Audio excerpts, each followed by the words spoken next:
dire, mais je vais le dire. Il s'agit pour Israël de survivre à un monde arabe qu'il faut à tout prix détruire. Un prêtre dénonce Israël. Elias Zahraoui, un prêtre chrétien vivant en Syrie, était interviewé par Michel Collomb sur la situation en Syrie qui repart actuellement en conflit. Sans prendre de pincettes, il avait dénoncé Israël vouloir détruire le monde arabe. C'est une guerre qui a fait 400 000 morts, des centaines de milliers de handicapés, des dizaines de milliers de disparus.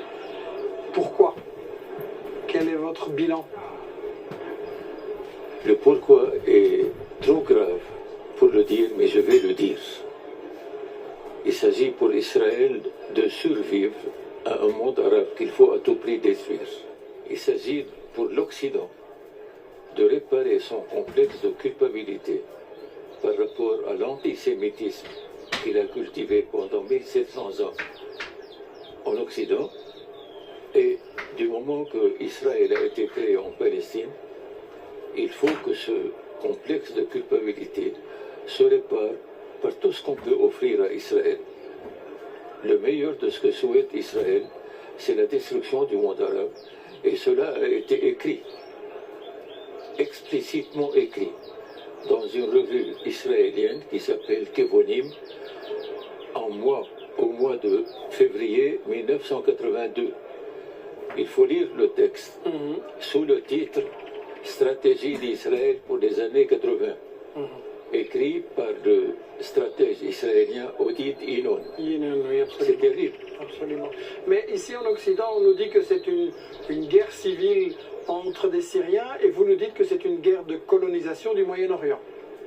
L'Occident, excusez-moi le mot, est pourri. Pourri par son histoire passée, pourri par son antisémitisme, qui n'a rien à voir avec l'Évangile ni le Christ. Et il est pourri aussi par sa passion de domination du monde.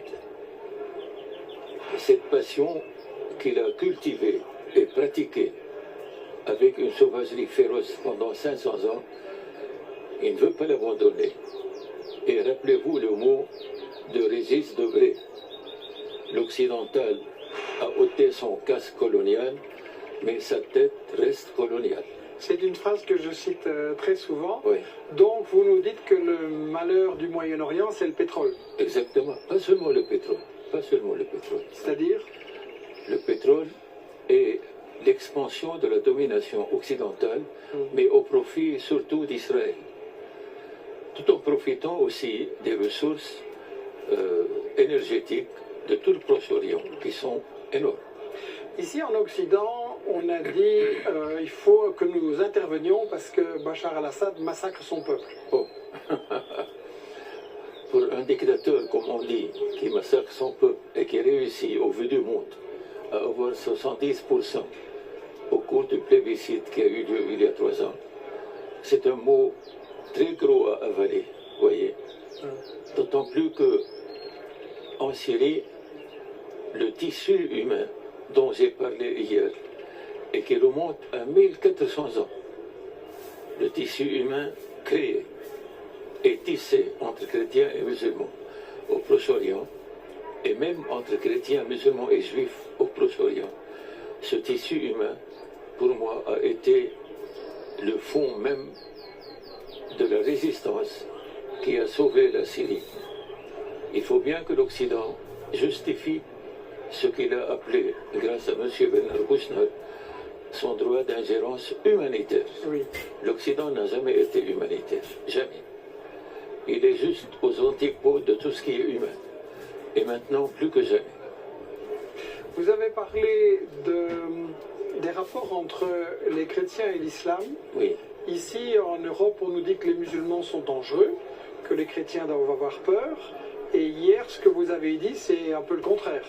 Mais précisément, hier, j'ai cité 3 historiens juifs et israéliens pour dire aux Occidentaux, voici ceux qui sont censés être nos ennemis, ce qu'ils disent de ce qu'a été l'islam pour eux pendant des centaines d'années.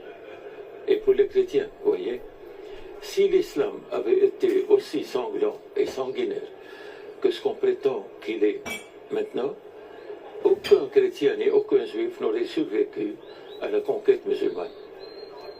Les musulmans ont eu le génie, dès leur première conquête, d'ouvrir la collaboration avec les pays conquis, et ils ont réussi ce que jamais aucun conquérant n'a pu réussir. Et ils maintiennent jusqu'à maintenant cette convivialité avec les gens. Moi, je suis un prêtre de Damas. Je suis né à Damas en 1932. J'ai vécu en milieu chrétien et musulman. J'ai grandi dans ce milieu et je vous assure que ma vie de prêtre récolte une joie immense à la fréquentation des musulmans, à leur amitié, à leur soutien. Je vous assure, ce ne sont pas des mots. J'ai écrit tout cela dans un livre en arabe. J'espère pouvoir le traduire en français et aussi en anglais pour faire comprendre aux gens ce qu'est au fond l'islam. L'islam est une religion que les musulmans pratiquent avec beaucoup de respect, mais quand ils voient en face d'eux un homme qui les respecte, je dirais ils le dépassent en respect et en amour et en service. Ici en Europe, on a aussi des sociétés où on a beaucoup de chrétiens et de musulmans. Et globalement, ça se passe bien, mais on voit aussi une forte montée de l'islamophobie et un sentiment, il faut avoir peur des musulmans, c'est des terroristes. Et vous êtes en train de nous dire qu'au fond, l'Europe devrait plutôt prendre des leçons sur des pays comme la Syrie. Monsieur Colomb, hier, j'ai dit dans mon topo que l'islam de l'Occident n'a rien à voir avec l'islam. Les Occidentaux, vous avez eu malheureusement le génie de créer une société musulmane à l'intérieur de vos sociétés occidentales, une société refermée sur elle-même. Vous ne lui avez pas donné la possibilité de s'intégrer, de vivre avec vous comme partie prenante de vous.